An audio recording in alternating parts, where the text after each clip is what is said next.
Endeavour's decision to purchase WWE was a groundbreaking moment in professional wrestling history, as the company was no longer owned by the McMahon family for the first time in its history. There were obviously going to be alterations and changes to be made, as is the case with any new ownership model, and that has certainly happened so far.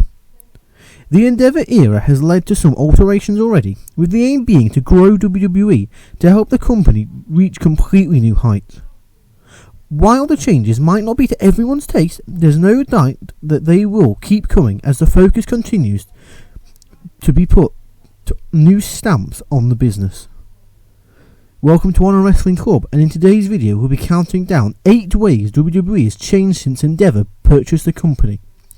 However, before we crack on with the list, I'd just like to welcome you to Honor Wrestling Club and let you know that if you enjoy what you see here today, don't forget to hit that like button, share the video with your friends and click subscribe for more awesome content.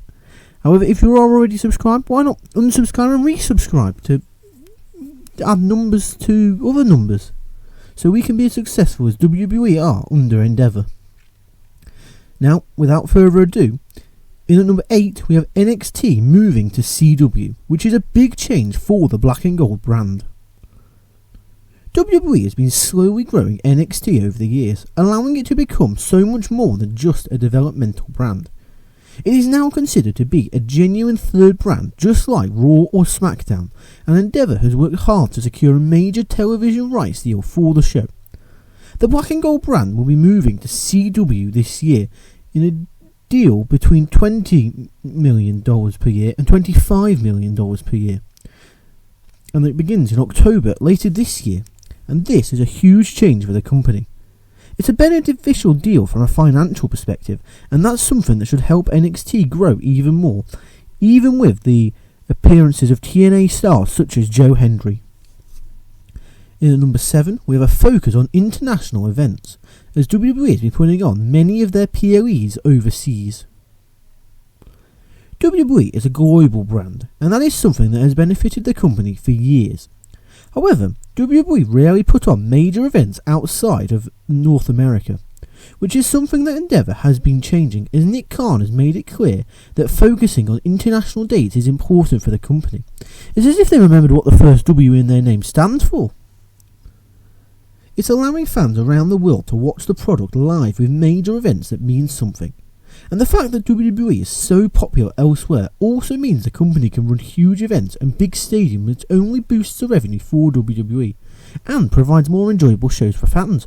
As if you watched the Backlash earlier this year, that crowd took like what would have been probably a 3 out of 5 show in America, all the way up to a 5 out of 5 contender for show of the year.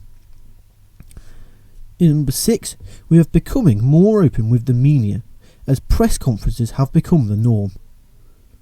In the past, media access to WWE has been hard to come by for most people, with the company often looking to keep itself as private as possible. However, Endeavour has certainly begun opening the door for more interview opportunities to help push WWE's message. Being more open with the media is a smart move, as it creates a positive relationship that allows for more coverage to take place, which is ultimately what WWE wants to see happen, even if they don't want to be asked tough questions in those interviews. In number 5, we have Triple H taking creative control, as the game is now able to make his mark. Triple H has had a lot of creative say in WWE for many years, and fans have always been impressed by his work. His time in charge of NXT showcased the quality of his creative mind, as NXT went from a developmental brand to the greatest brand of wrestling in pro wrestling for a period, and that period being 2018 and early 2019 for those wondering. And that is why fans had been patiently waiting for him to take over on the main roster. That is something that has happened since Endeavour took over, with Triple H now having sole control of the main roster, which has led to some excellent booking that has helped the company grow. In number 4, we have a shift to become more sports oriented, as WWE has been focusing on the little details. WWE is always going to be about entertainment, with promos and over the top storylines and characters, and that is something that helps draw fans in. However, since Endeavour has taken over, there's been a major shift in focusing on the product being slightly more sports orientated, which has been fun for fans to watch. WWE has added in a lot more statistics, with commentary also making statements that are more focused on the professional wrestling aspect of the business, such as Pat McAfee being able to use graphs and diagrams similar to what they use in NFL analysis, and Michael Cole at the end of WrestleMania screaming, "I love professional wrestling." There has been a lot of more time for the wrestlers to compete inside the ring as well, which has led to some fantastic matches.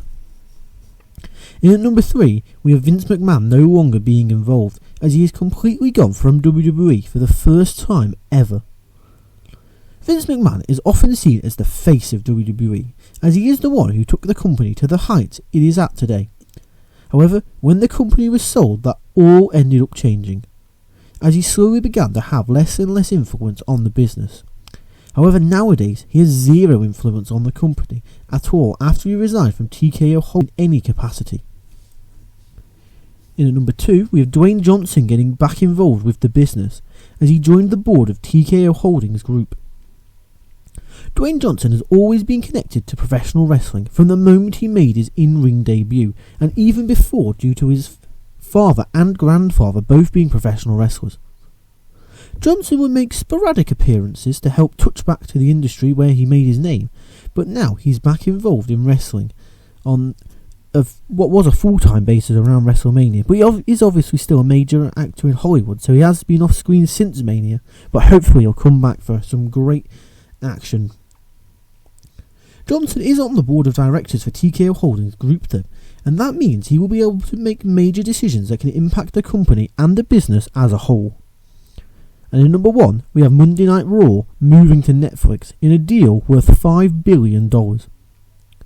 Arguably, the biggest change that Endeavour has made since taking over WWE is selling the rights to broadcast Monday Night Raw to Netflix. It's a deal that absolutely nobody saw coming, as the flagship show has always been on television, and shifting it to a streaming service is something that few people could believe. However, given the size of Netflix's platform, it is obviously a major deal, as it will help put the show in front of even more viewers around the world, which could help WWE become an even bigger company. And there you have it, there's our list. So what did you think? Be sure to let me know in the comments down below. And if you enjoyed this video, be sure to give it a thumbs up, share it with your friends, and don't forget to click subscribe to our channel for more videos like this in the future, and click the notification bell to make sure you get updated when those new videos drop. However, until next time, I'd just like to thank you for watching, and welcome to the club. See ya!